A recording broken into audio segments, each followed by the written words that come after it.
Ito, meron tayong i-repair na Curve TV Samsung.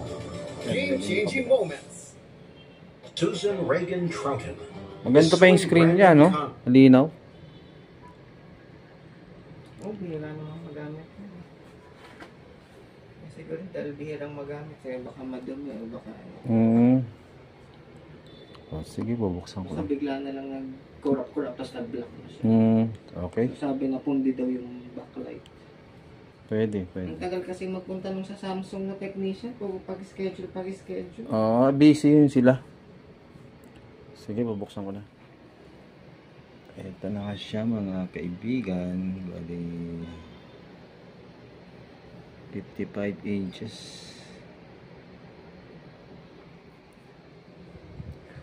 So pagkalas nito ganito lang. Kung meron kayong mga flat screw o malit na bagay o kahit Philip, ito flat to eh. Pwede rin yung itusok dito.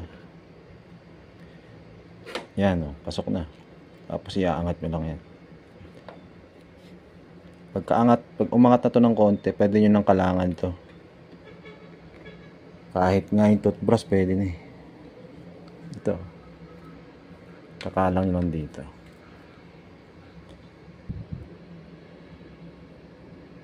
So ito, naangat na ng konti, no?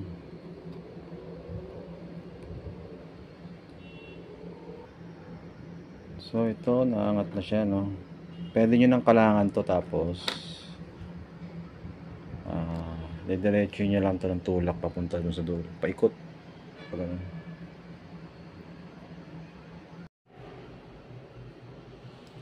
So nandito na tayo sa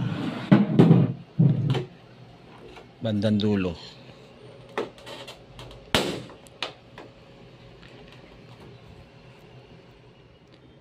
Bali ito na po siya mga kaibigan. Nakalas ko na siya. Ito. Pati yung lock nya rito sa top board, kalas na rin.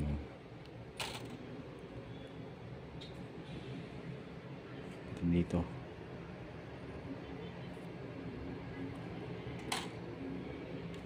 So yung mahirap dito yung pinaka clip nya rito, no? Yung pinaka lock nya.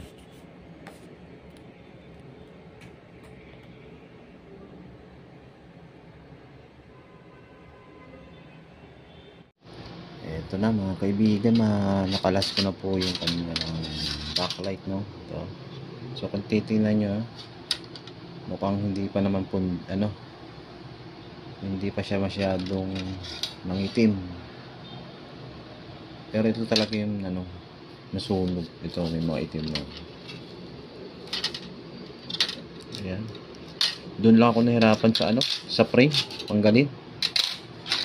Hindi ko na napakita yung video kanina dahil yung oras masasayang. So ito na yung yung double adhesive na kapit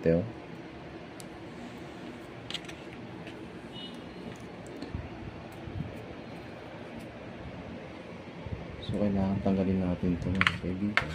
Yung kanyang tape. Makalasin ko lang. Bali ito na siya mga kaibigan. Nailagay ko na yung diffuser natin. Ito. Yan. Nakabit na rin yung kanyang backlight.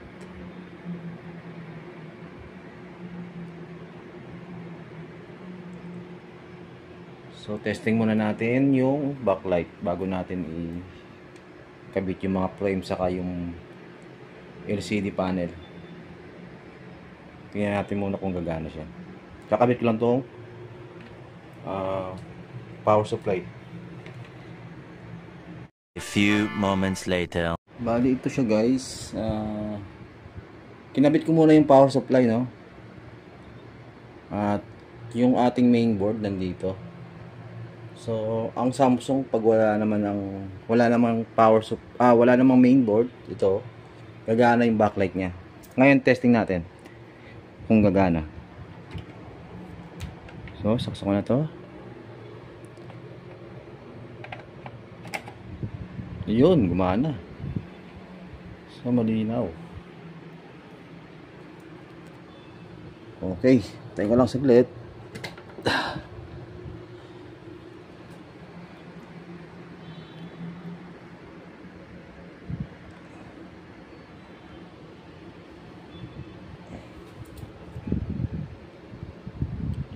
Tingnan natin kung may diffuser siya.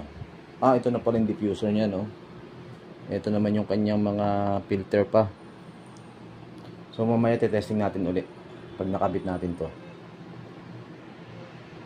Ito na, nakabit na namin yung diffuser sa katong mga puso na to na cover niya, no? Ito, yan.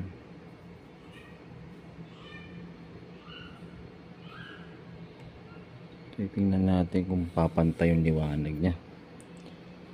Taksa ko lang to.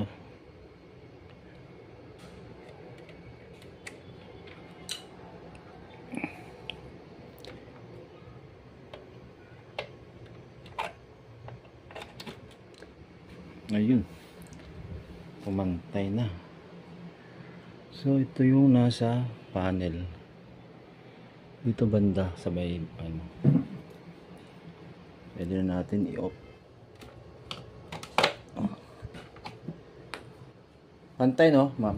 Wala kayong nakitang ano, parang pantay yung kulay. Pwede na natin isa. Ito na mga kaibigan, bali mag power on na siya. Silipin natin dito. Ayan, meron na. Pwede na natin isara.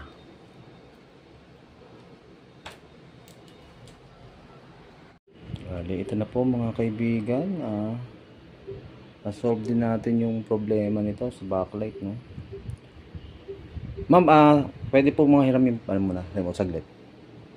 I-check ko lang yung ano niya, yung sa backlight po. Picture. Saglit lang po yan. Para tumagal yung ano.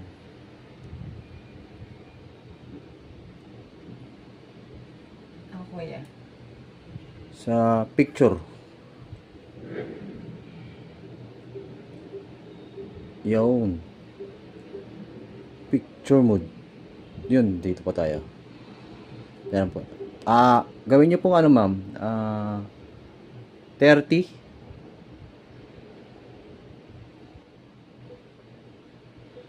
Yun. Hop.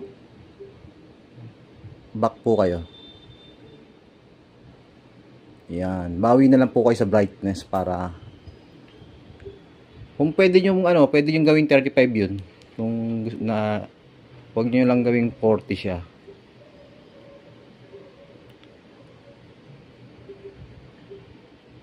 So malinaw naman siya, no. So, mamaya tingnan natin kung sa picture niya sa movie.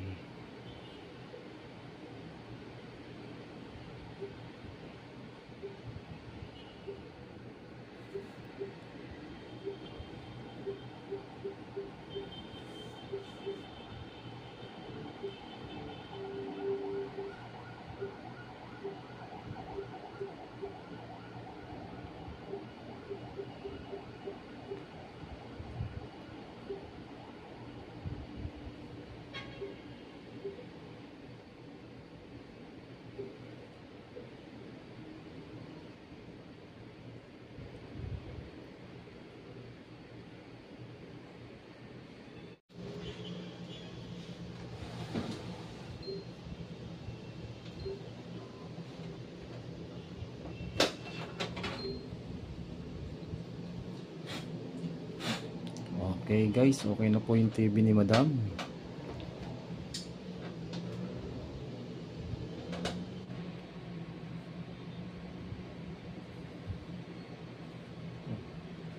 Yun.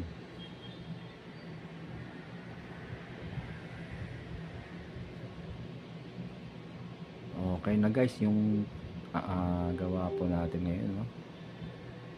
Yan. Back to normal uli yung TV ni Madam.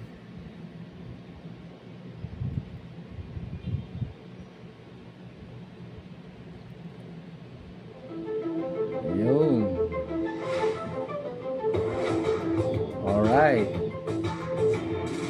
So Sa tingin ko okay na to.